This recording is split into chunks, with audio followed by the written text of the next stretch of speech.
Alô.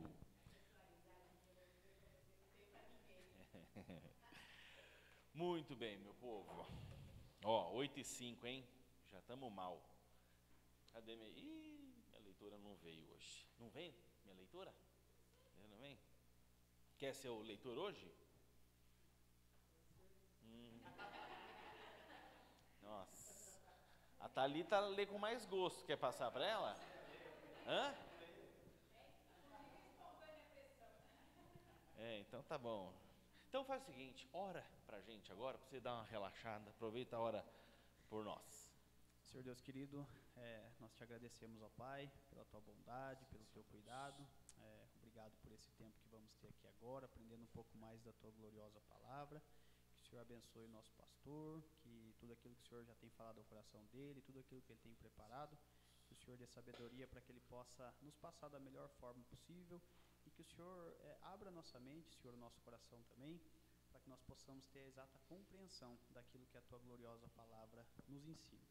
Pedimos que o Senhor proteja os nossos irmãos que ali estão trabalhando, Senhor, no forro, livrando de todo mal, livrando dos acidentes, Senhor, e que logo mais esteja tudo pronto para a honra e glória do teu santo nome. Agradecemos ao Senhor por tudo, é o que nós te pedimos, no nome do Senhor Jesus. Amém.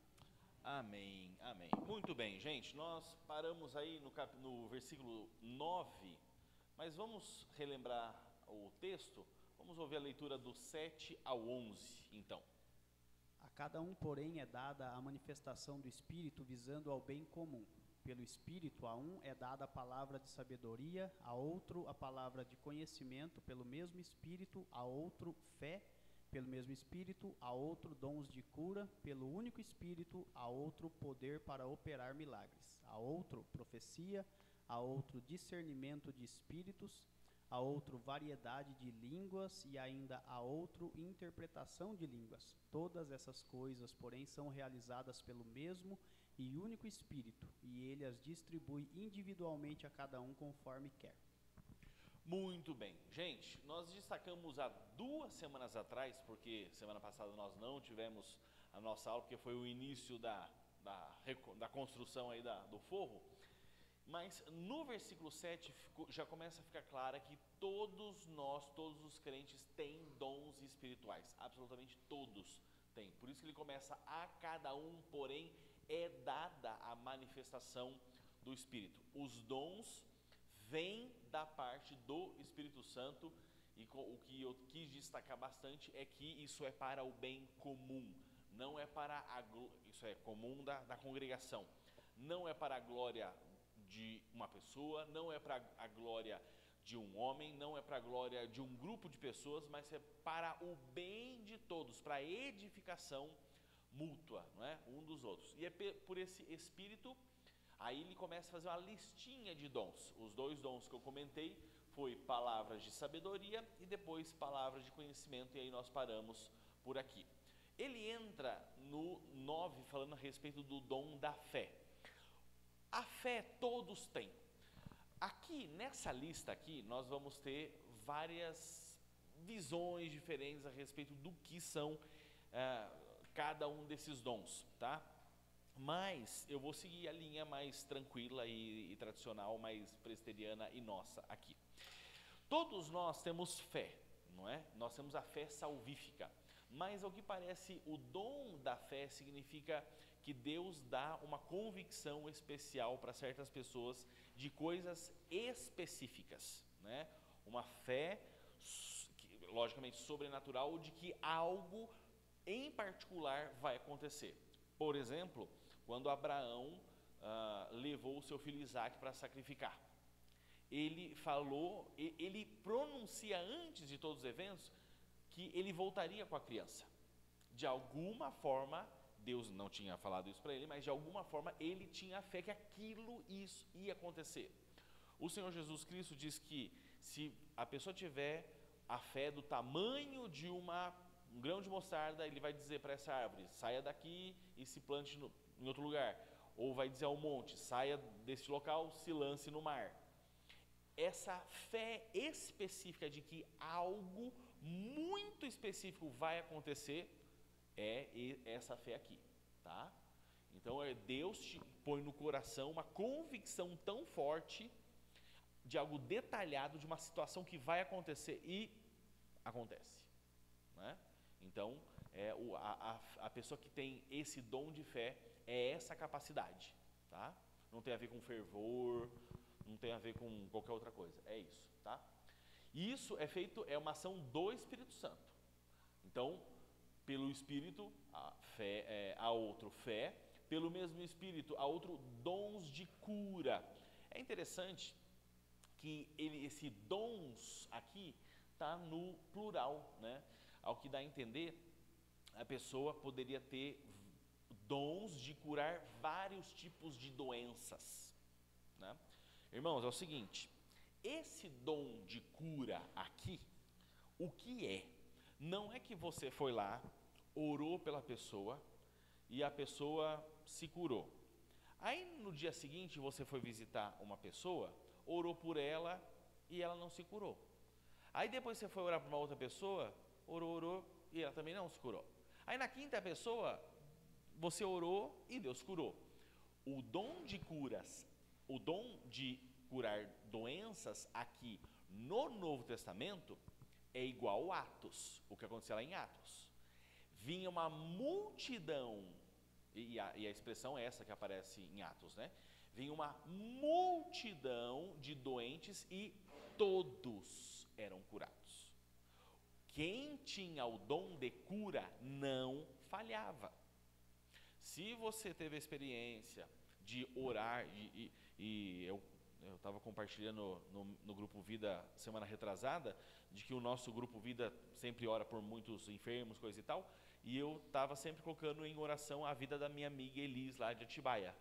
Câncer para tudo que é lado, e de repente ela liga para a gente, falando que o médico não falou nem em remissão, falou que ela estava curada. Isso porque tinha ponto no pulmão, ponto no osso, ponto no joelho, ponto, de repente não tem nada. Cura. Por quê? Porque o povo de Deus está orando. Então, se você orar e a pessoa se curar, não necessariamente significa que você tem o dom da cura. Significa que através da sua oração, Deus fez o milagre da cura. Eu não estou negando a cura, estão entendendo isso? Estão entendendo? Eu estou dizendo que quem tinha o dom da cura não falhava uma. Não falhava, né? Não falhava. A menos que nem Paulo tinha o dom de cura, né? E a menos que Deus deixasse muito claro que ele não queria curar. Ele ora pela sua própria saúde, por causa do tal espinho da carne, e Deus fala, não, vai ficar com o espinho na carne aí, ponto final.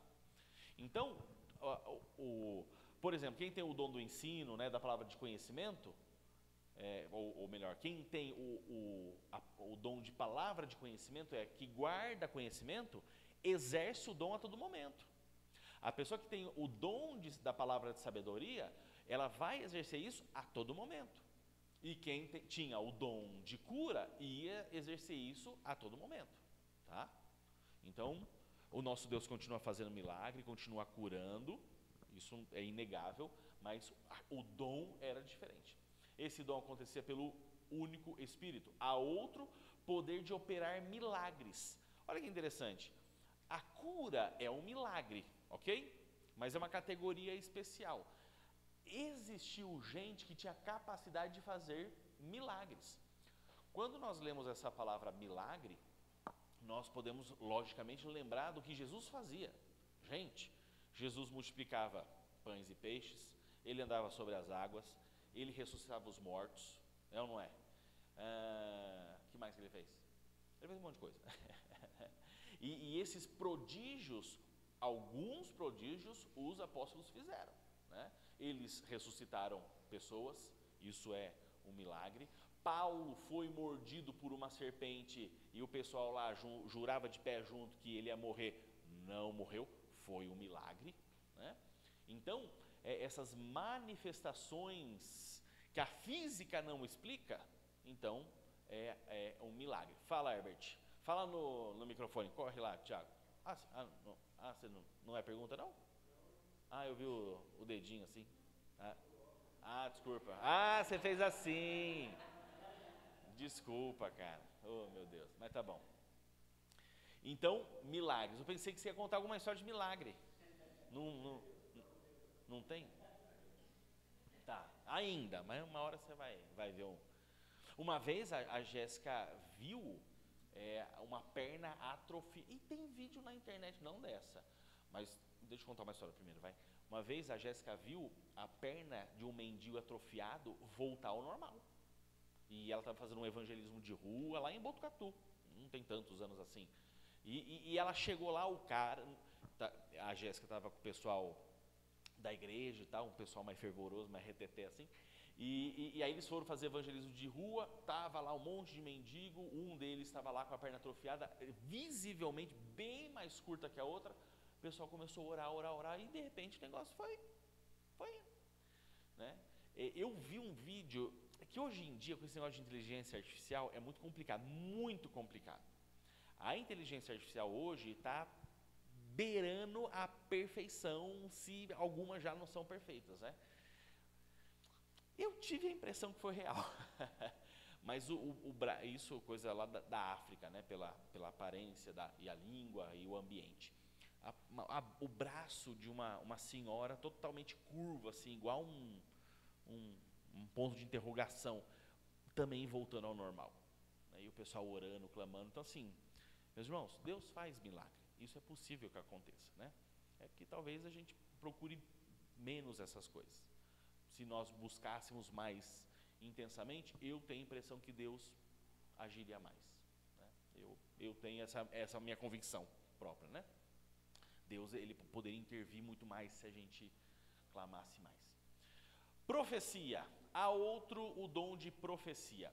A profecia, ela diz respeito principalmente à transmissão da palavra do Senhor. Nem sempre a profecia diz respeito ao que vai acontecer, não é? Muita profecia do Antigo Testamento que você lê nos registros do livro dos profetas, às vezes é coisa do que já aconteceu. Vocês já fizeram isso, Deus não está satisfeito hoje, corrija o seu caminho. Algumas vezes fala de coisas que vão acontecer. Então, houve profetas no Novo Testamento? Houve profetas no sentido de que falava em relação ao futuro. Teve muita profecia em relação ao futuro. Mas, principalmente, a profecia está ligada à transmissão da palavra de Deus. Então, hoje em dia, quando o pastor abre a Bíblia e expõe a Bíblia, ele está profetizando, porque o profeta capta, né? Pega a mensagem de Deus e transfere para o povo, transmite ao povo. Por isso que às vezes no seminário nós estudamos muito as atividades proféticas e como eles transmitiam isso ao povo, porque o pastor também é considerado um profeta de Deus. Não porque ele recebe uma nova revelação, mas porque ele pega a revelação já revelada, que é a palavra de Deus, e, em certo sentido, mastiga, explica, simplifica e transmite, né? O que dá para simplifica, o que não dá, aguenta a bucha aí, uma hora vocês entendem, não é? Muito bem. Esse aqui é legal, esse aqui é interessante, discernimento de espíritos. Aqui não tem, pode ser, mas é uma expressão muito abrangente. Não quer dizer necessariamente que a pessoa vai ter uma percepção tipo, nossa, aquele ali é crente, tem o Espírito Santo. Aquele ali está endemoniado, aquele ali não está nem endemoniado, mas também tem o Espírito Santo, então é descrente. Também dá, tem gente que relata que quando entra alguém que está possesso, na hora bate o olho e fala assim, tem coisa aí. Ortiga, arrepiou, alguma coisa me diz que, tá dentro, o rabudo tá dentro, né? O mochila de criança, o pé rachado, o cara tá possesso, a mulher tá endemoniada. Ela não está se estribuchando, não está gritando, mas alguma coisa me diz que ali tem algum espírito maligno. Mas também tem uma outra forma de entender, que eu também creio que pode acontecer, não que eu discorde da primeira, é discernimento de espíritos no sentido de intenção. A pessoa está falando aquilo, ela está vivenciando aquilo dentro da igreja, mas ela não está possessa, mas o que ela está fazendo não é movido pelo Espírito Santo. Às vezes sim, é algum espírito maligno, mas para que ela ganhe mais brilho, para que ela ganhe mais destaque, porque ela é invejosa. Aí, quem tem esse discernimento de espírito vai olhar para a pessoa e vai dizer o seguinte: olha, eu não sei explicar, mas aquela fulana, aquele ciclano, não me desce. Tem alguma coisa que... Tem um enxofre no ar, sabe? Tem alguma coisa que me diz que essa pessoa é perigosa, que ela não é sincera, talvez não tenha entendido o evangelho e que em algum momento vai botar as asinhas de fora. E olha, eu tenho tentado desenvolver já que a Bíblia fala para desenvolver os dons, né? A minha tendência é ser mais bobão, né? Mas no fundo, quando as coisas vêm à tona, eu puxo a minha memória e falo: puxa vida, sempre tive um pezinho atrás, né? Eu creio, meus irmãos, que Deus dá um pouquinho de tudo isso aqui para todo mundo. Eu acho que Deus dá um pouquinho, uma pitadinha desses dons para todo mundo, não é? Mas Ele deixa alguns mais aguçados. Então, eu acho que essa experiência aqui, os irmãos já vivenciaram, já ouviram alguém falar sobre isso? Alguém já passou por você e falou assim: nossa, aquela pessoa lá que agora fez tal coisa, eu nunca fui com a cara dela. Eu sempre achei que alguma coisa ia acontecer e aconteceu. Pelo comportamento, pela forma de falar, pela forma de vestir, pelo ambiente que frequentava, já entenderam, né? Então, tem a ver com isso. Há outros, variedade de línguas, charamanaias, né? Aqui vai ter um capítulo só disso, tá? Então, segura a onda aí, não quero dar spoiler, mas variedade de línguas. Aqui, já quero dizer para os irmãos que eu entendo que são línguas terrenas, são idiomas, por isso que fica no plural, né? A pessoa tem a capacidade de falar diversas línguas. Há outro, interpretação das línguas. Ora bolas, se aqui em cima está dizendo que esses dons visam o bem comum, então as línguas serão pronunciadas, a pessoa vai falar em outro idioma para que o corpo seja edificado. E se a pessoa está falando em outra língua e o corpo precisa ser edificado por conta dessa mensagem, então precisa existir uma outra pessoa para interpretar o que foi dito, tá? Mas como em Corinto, a igreja dava um valor imenso para esse dom em particular, Paulo vai tratar disso especificamente daqui a pouco, tá bom? Antes de passar a palavra para vocês, algo importante a ser dito. Ao que parece, os coríntios, como eu comentei, hipervalorizavam o dom de línguas. Só que tinha gente que não tinha o dom de línguas. E aí se achava um crente de segunda categoria, né? Tinha gente que tinha o dom, dom da fé. Cadê o dom? O que o dom da fé faz? Não faz nada. Tipo assim, né? Eu tenho fé.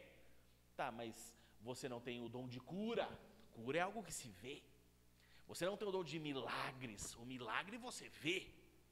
Você não tem dom de línguas. A línguas você vê. Quem tinha outros dons se sentia um crente inferior. E aí havia também um estímulo ao desprezo. Tipo assim, eu sou do Ministério de Línguas da Primeira Presbiteriana de Corinto. Você é do Ministério da Fé. O seu dom é menor. Então havia um sentimento mais ainda faccioso de divisão entre pessoas que tinham dons diferentes. O pessoal que tinha dom de línguas e milagres e coisa e tal era uma casta superior, E quem tinha o dom de serviço, o dom do conhecimento, o dom da fé, era uma casta inferior e, por vezes, ele mesmo se sentia inferior em relação aos outros. Mas isso é um erro, tá? É um erro. Então, por isso que já já ele vai falar sobre a unidade do corpo. E que é um corpo só, mas vários membros. Olha só a transição do assunto de dons para o assunto de unidade do corpo. É por conta disso.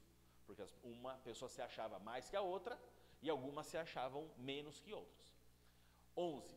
Todas essas coisas, porém, são realizadas pelo mesmo e único Espírito.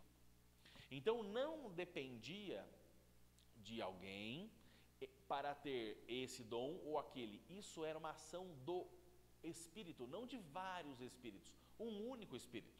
E isso já aponta para a unidade da igreja. E ele as distribui individualmente para cada pessoa. O Espírito tem um plano na cabeça e ele faz isso, ele distribui a cada um conforme quer. Tem vários detalhes aqui. Primeiro, Deus, né, o Espírito Santo, ele dá um dom para cada pessoa, ou até mesmo mais de um dom. Se a pessoa já tem uma certa facilidade, ele santifica aquilo, ele consagra aquilo, ele desenvolve aquilo para o serviço ministerial, para o bem comum do corpo. Não é, e isso é graça, porque se dependesse do indivíduo é porque ele era bom. Não, ele tem o dom de línguas porque ele nasceu com isso, ou ele correu atrás, ele batalhou. Não tem esse mérito, foi o Espírito que deu, não é? E algo interessante sobre o Espírito Santo é a questão do desejo do Espírito Santo. Algumas pessoas entendem que o Espírito Santo é uma força, né? É uma energia, é uma essência de Deus. Não. O Espírito Santo é a terceira pessoa da Trindade. Significa que o Espírito pensa, que o Espírito sente, o Espírito entristece, né? Não entristeçais o Espírito Santo. Então ele entristece. Então, da mesma forma que as pessoas conversavam com Jesus Cristo e Jesus respondia, da mesma forma que Moisés conversava com Deus, e como quem fala com um amigo e ele respondia, essa mesma inteligência e capacidade relacional, o Espírito Santo também tem. Por isso que ele vai falar que ele distribui os dons conforme ele quer, da forma que ele deseja. Não é o Filho que deu os dons, não é o Pai que deu os dons. Esse departamento é do Espírito Santo, né? Então fica aqui mais uma evidência dessa pessoalidade do Espírito Santo. Até aqui, alguma observação, alguma pergunta?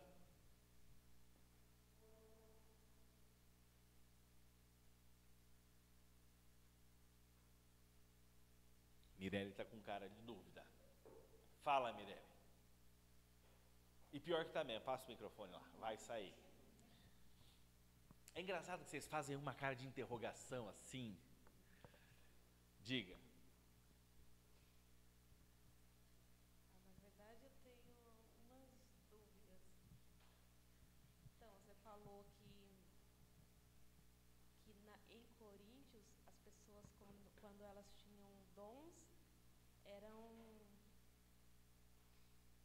é como se a pessoa que tivesse um dom diferente era valorizada, outros se sentiam inferiores. Isso continua hoje ainda, né? Continua. Em muitas comunidades, continua. É só isso que eu queria falar. Ah, não, você falou que tinha um monte de dúvida. Continua. Peraí, deixa eu comentar isso aí para te dar coragem. Vai. A gente veio de uma igreja pentecostal, então é como se aonde a gente está congregando fosse uma igreja sensacionalista, que não acredita mais nos dons. Porque nessa igreja é tudo muito, então sempre tem profecia, na verdade se torna até profetada, porque as pessoas entregam profecias que depois não se cumprem, né, na vida das pessoas, e muitas pessoas acabam desistindo, né, da fé, abandonam. E é isso, a igreja que para muitas pessoas, a gente está aqui, mas a igreja não, como se a igreja não acreditasse, né, nos dons. Peraí, qual igreja que não acredita? Essa aqui? Isso. Mas é o que eles falam? É. Ou o que você está falando? É o que eles pensam. Ah, né? é o que eles A pensam. respeito. Tá. Tá. Sobre a primeiro ponto do que você colocou, é verdade. Tem muitas igrejas que, para você ser considerado alguém maduro, espiritual, você tem que ter dom de línguas, né? Teve alguém que eu estava conversando que para ser obreiro tinha que ter o dom de línguas? Era no caso de vocês?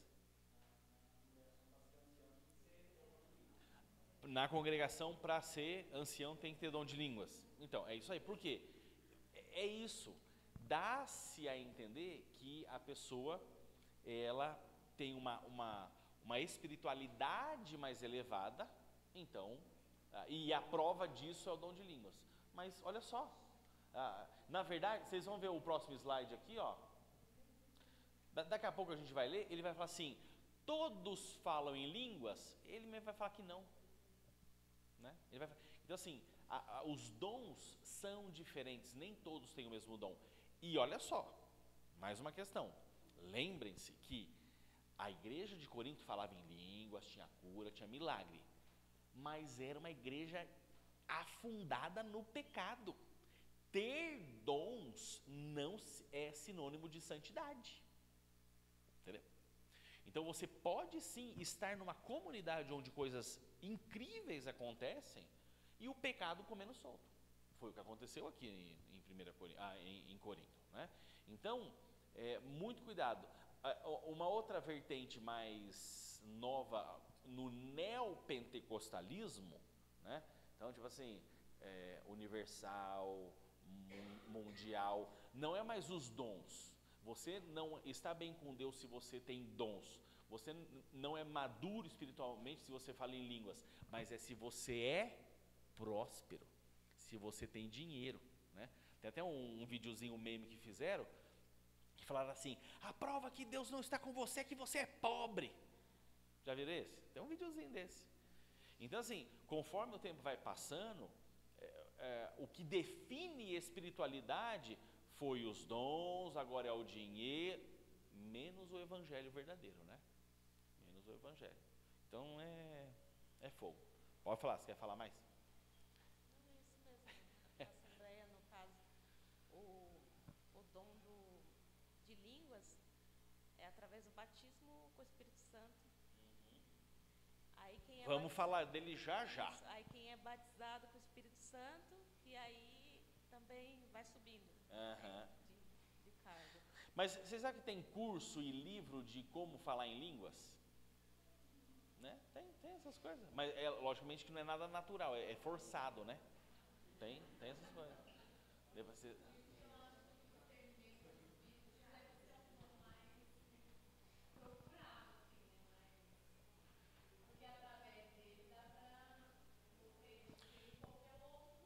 Então, mas que nem a Mirelle colocou, por muita profetada fajuta, a pessoa sai da igreja. Então assim, é só deixar o tempo passar que fica evidente. Gente, não era Deus falando, não aconteceu, não é? É mais uma bagunça e coisa e tal do que propriamente o Espírito Santo agindo, né? Aham.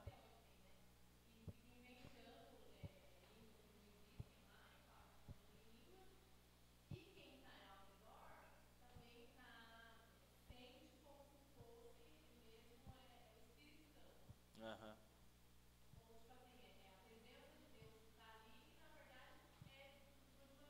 Aham. É. Vira quase uma histeria coletiva, né? Porque e aí entra num ciclo vicioso, porque, pensando na questão da CCB, né?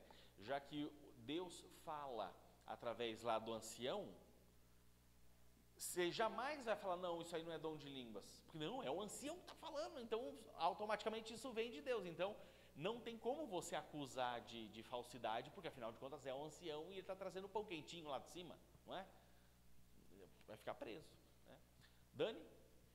Eu tenho bastante dificuldade, pastor, porque eu convivo com muitas pessoas assim.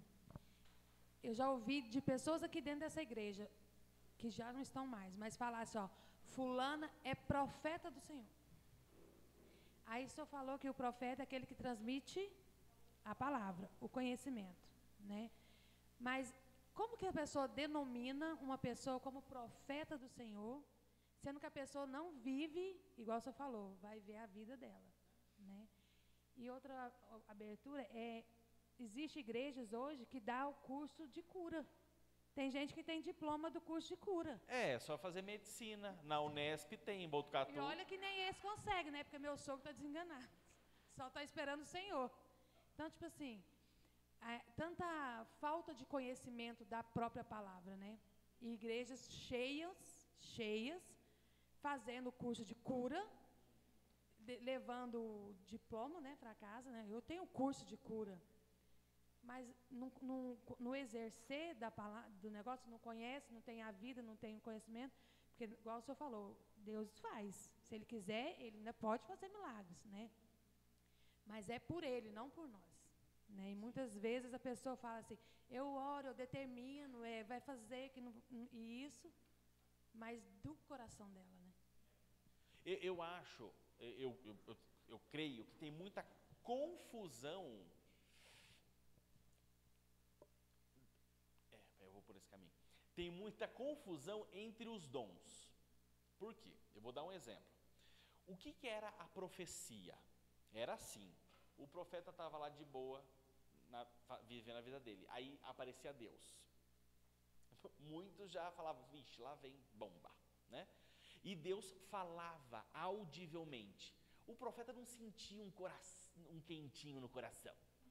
Olha, eu estou sentindo de Deus que eu deveria te falar. Meu, isso não acontecia. Profeta do Antigo Testamento e profeta do Novo, por exemplo, quando Paulo caiu do cavalo, foi Ananias que foi lá falar para... Me lembra... Foi Ananias que foi lá orar e tirar as escamas do olho dele, né? Ananias não sentiu um quentinho no coração.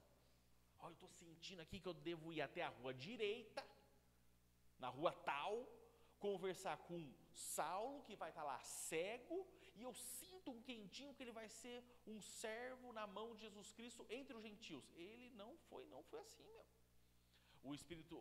O Senhor Jesus veio até ele ouviu a voz do Senhor, e a voz do Senhor falou, vai até tal lugar, na rua tal, lá vai estar o Saulo, ele está cego, está assustado, põe a mão sobre ele, porque eu vou fazer isso. E Ananias ainda falou, mas Senhor, esse aí é o cara que estava destruindo, ainda debateu, né? Isso acontece, aí você olha os profetas do Antigo Testamento, Moisés, ele não sentiu, nossa, eu estou sentindo de Deus que eu deveria voltar lá no Egito. Não, apareceu uma bola de fogo, né? Era uma moita pegando fogo. A gente fala muito sobre sarça ardente, né? A sarça ardente. Sabe o que era uma sarça ardente? Era uma moita pegando fogo, né? E que não se consumia. Ele viu aquilo, ele ouviu a voz. Isso aconteceu com Samuel, Jeremias, Jonas, fugiu, foi para a baleia, né? Então as pessoas ouviam a voz de Deus e transmitia. Isso é profecia, tá bom? Agora, o que pode haver de confusão é a fé aqui, ó. Eu vou dar um testemunho meu. Quando a Jéssica estava grávida do Isaac, aquela coisa assim, né? Meu, primeira gravidez, vai vingar ou não vai vingar? Acho que todo pai e mãe de primeira viagem tem essas coisas na cabeça, né? Poxa, nossa idade, né? Será que o menino vai nascer, não vai nascer? Será que vai ter aborto, não vai ter aborto espontâneo, coisa e tal? Eu tinha uma convicção tão grande, que ele iria nascer perfeitamente e que ia dar certo, que isso me deu extrema tranquilidade, muito específico. Nem passava pela minha cabeça a possibilidade da gravidez não ser um sucesso. E eu falava isso para a Jéssica. E com as minhas palavras, eu a acalmava. Então, dependendo da forma que eu dissesse isso para a Jéssica, poderia parecer uma profecia. Entendeu? Jéssica, Eu estou sentindo no coração, e eis que te digo, esse filho vai nascer e vai ser... E de fato aconteceu. Tinha todo o risco da criança não nascer, da gravidez não dar certo. Mas Deus me deu uma fé inabalável que o Isaac ia nascer. E está aí agora, dando trabalho, aprontando, mexendo nas coisas, glória a Deus por isso. Então, talvez, mas isso aqui foi fé, isso não foi profecia. Eu poderia falar de forma profética, mas não era profecia, Deus não mandou eu falar nada. Por isso que hoje a profecia é, você abrir a Bíblia, fala, Senhor, tá bom, tá, fala, Senhor, através do que está escrito lá. Entendi, é isso mesmo? Deixa eu ver aqui o grego. Ageu, tá, mas o senhor falou isso em quando? 520 a.C.? Tá bom, 520, anota, 520 a.C. Tá, mas nessa época que o senhor falou isso aqui, quem que era o rei da Pérsia? Era Dario. Né? Você conversa.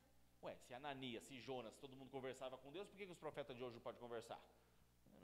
Anota, e vem aqui na igreja e prega. E isso é considerado profecia.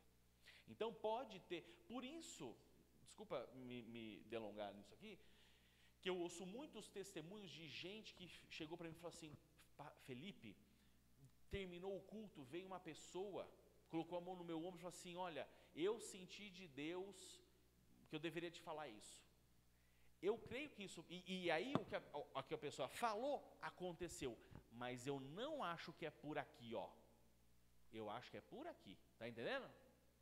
É uma fé específica de algo que vai acontecer, não tem a ver com a profecia, tem a ver com a fé. Não estou negando que essas coisas aconteçam, eu só estou dando uma ajustada no negócio. Fala, Célia. Você concorda, Célia? A Célia não concorda, então não dá microfone para ela não. Quer falar alguma coisa, Célia? Estou brincando. Adriana, pode falar, Adriana. Posso só uma observação? Complementando aqui, uma vez eu ouvi, só que eu não lembro onde que foi, mas falando sobre a profecia, que eu não lembro nem onde está aí o texto que fala que, quando Paulo fala que 2 ou 3 deveriam pregar no culto, e os outros deveriam julgar o que estava sendo pregado, e comprovava que não era predição de futuro por causa desse julgar, que estava sendo exposta a palavra, porque você poderia julgar se a pessoa realmente estava pregando o que a palavra ensinava. Isso. Se fosse uma predição de futuro, não teria como você julgar, você ia precisar ver se ia acontecer ou não. Então é uma das coisas que mostrava que realmente era a escritura que estava sendo profetizada. Isso é interessante. Não dá para julgar uma profecia se não aconteceu ainda, tem que esperar, né?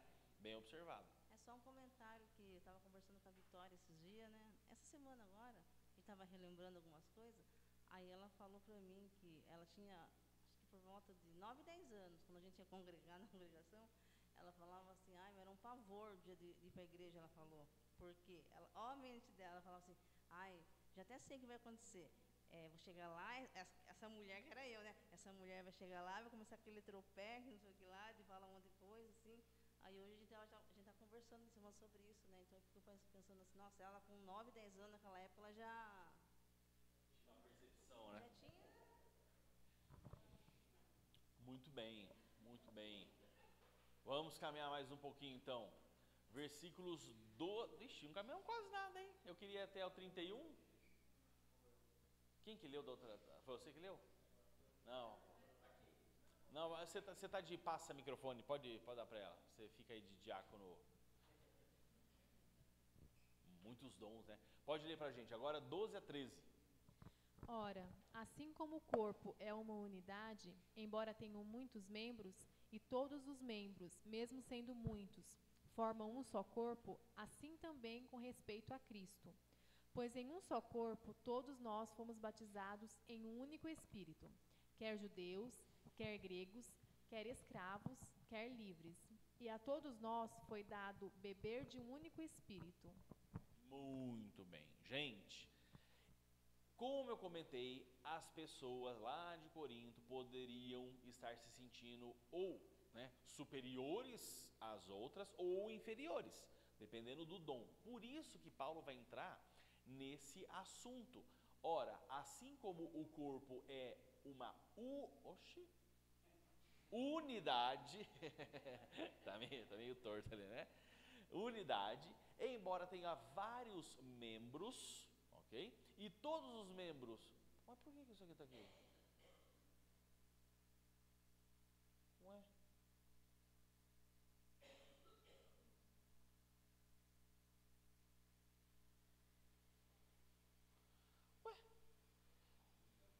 Hã? Deixa eu ver o negócio aqui.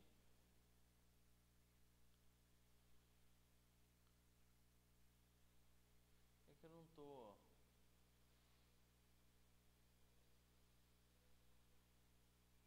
Ah, tá. Não, tudo bem. Eu que tô biruta. Vamos lá, vai. Vamos seguir. Ora, assim como o corpo é uma unidade, tá? Esse retângulo é na unidade, né? Para destacar a unidade. Embora tenha muitos membros e todos os membros, isso é, do corpo, pertencem ao corpo, mesmo sendo muitos, formam um só corpo, assim também com respeito a Cristo. Gente, ele vai então pegar a ilustração do corpo humano e vai dizer que, embora o corpo seja composto por várias partes, ainda é um único corpo. Cristo não tem vários corpos. Cristo tem um único corpo, assim, no sentido de a igreja. A igreja de Cristo é o corpo de Cristo, ok? Ele tem um único corpo. Quem age nesse corpo é um único espírito. Só que mesmo você fazendo parte desse único corpo, você não é o corpo todo. Você é uma partezinha dele. E você tem uma única função, ou tem algumas funções dentro desse corpo, né? Assim também vai acontecer com o corpo de Cristo, pois em um só corpo todos nós fomos batizados. Você não falou sobre o batismo do Espírito Santo? Olha só o que o 13 está falando. Pois em um só corpo todos nós fomos batizados em um único Espírito. Todos foram batizados no Espírito Santo. Todos são batizados no Espírito Santo. Eu não sei em que momento eles vincularam o batismo do Espírito Santo com o dom de línguas, né? O batismo, ele é um rito de iniciação, tá? Em qualquer cultura, em qualquer religião, principalmente na cristã. Então, um batismo no Espírito Santo tem a ver com iniciação. Isso significa que você é batizado no Espírito Santo quando você se converte. Todos nós fomos batizados em um único Espírito. Então, quando a pessoa se converte, o Espírito Santo toma a vida dela. Ela é afundada no Espírito Santo, ela é tomada pelo Espírito Santo. O que pode acontecer ao longo da experiência do cristão é ele se encher do Espírito Santo. É uma ordem. Paulo vai falar para a gente se encher, enchei-vos do Espírito Santo. Não é para se encher de vinho, não é para se encher de cachaça, não é para se encher de cerveja e ficar todo mundo bêbado, mas é para se encher do Espírito. Então, todo crente já é batizado no Espírito Santo.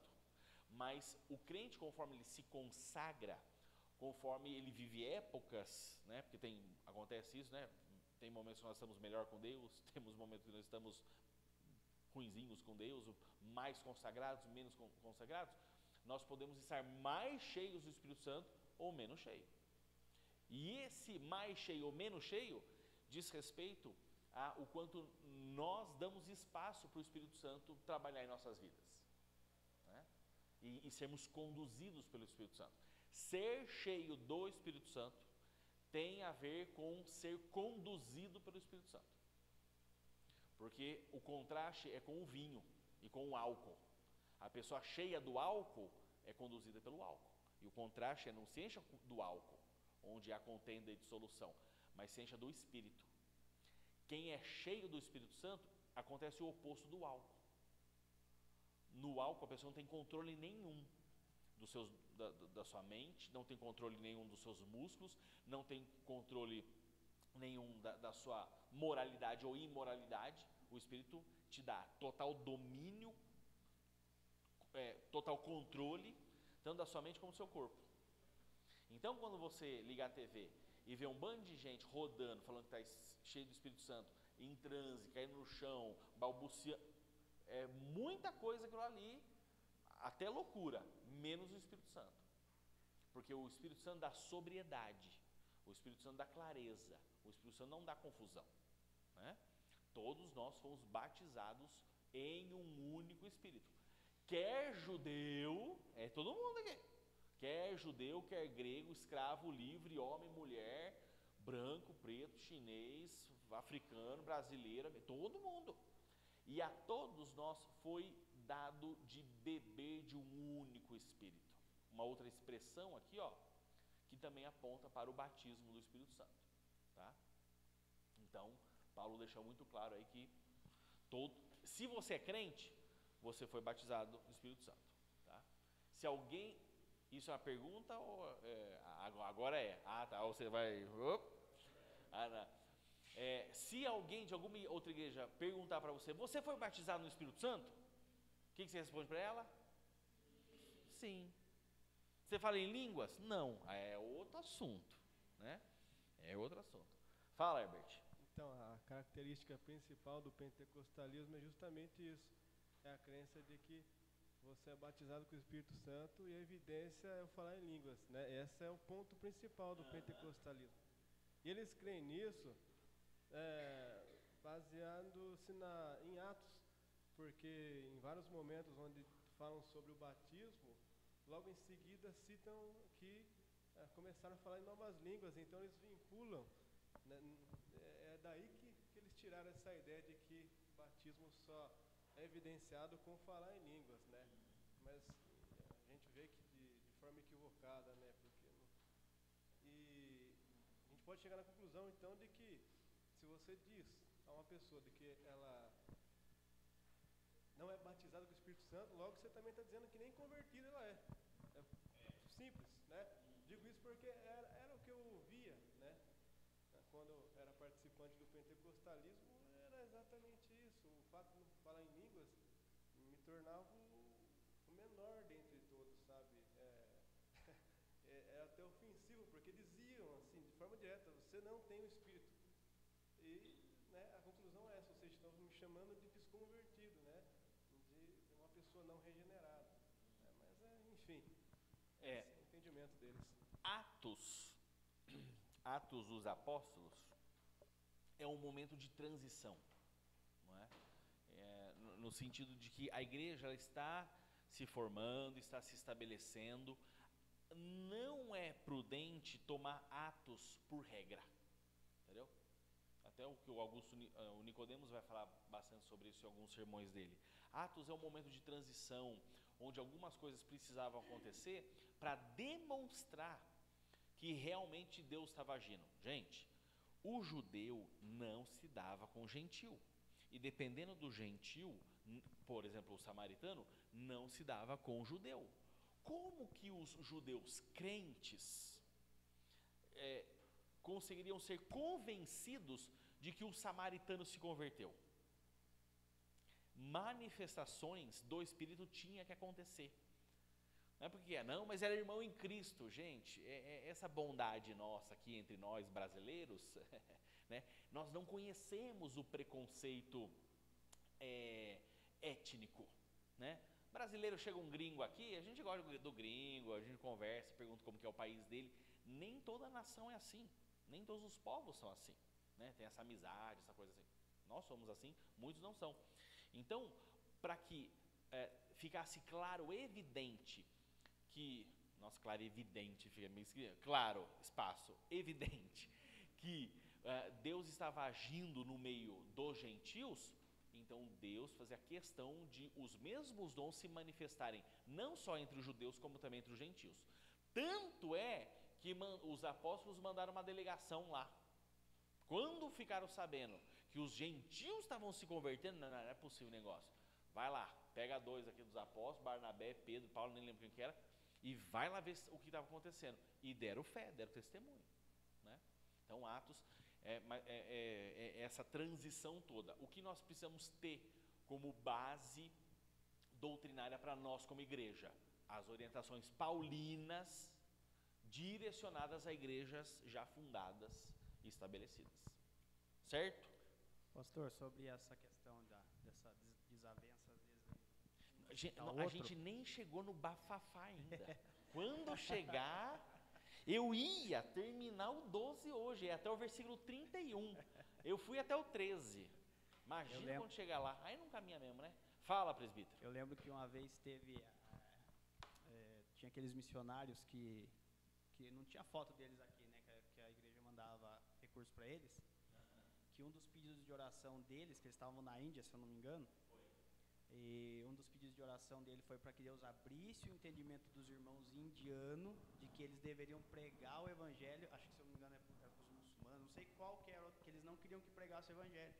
Então, eles estavam meio que assim encrencados de, não pode pregar para ele. Então eles tinham essa encrenca entre eles ali. Eu lembro que foi pedido, um dos pedidos de oração foi esse. Esse exemplo é interessante. Por quê?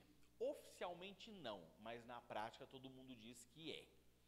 A Índia, a população indiana, ela é dividida em castas, 4 castas, 3 castas, alguma coisa assim. A mais, socialmente falando, na cultura deles falando, a mais baixa são os Dalits. Quem nasce Dalit não sobe para uma casta superior. A pessoa é condenada o resto da vida a ser lixeiro ou limpar fossa, e só pode casar entre eles. Aí tem uma casta intermediária e uma casta superior. Provavelmente é isso que está falando. Como que eu, da primeira casta, vou pregar aos Dalits? Ou ao contrário.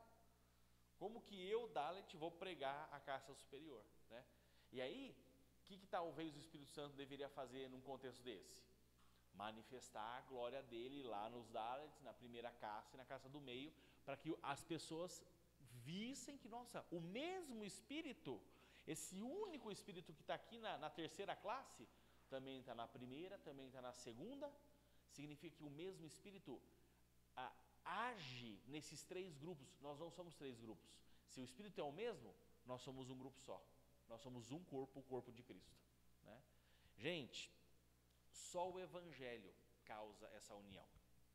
Só o Evangelho. Né? A gente, pelo jeito, vai parar por aqui, porque não dá para avançar. Mas o Evangelho, principalmente no que diz respeito à questão dos dons, do corpo de Cristo, gera uma unidade, né? Que aqui dentro da igreja não deveria acontecer, mas realmente, normalmente, às vezes falha, né?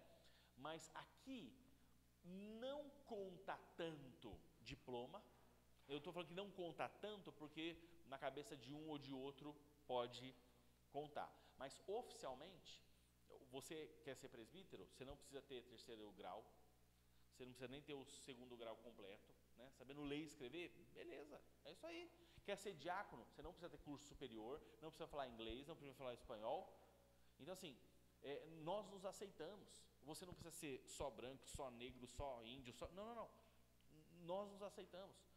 O corpo de Cristo é o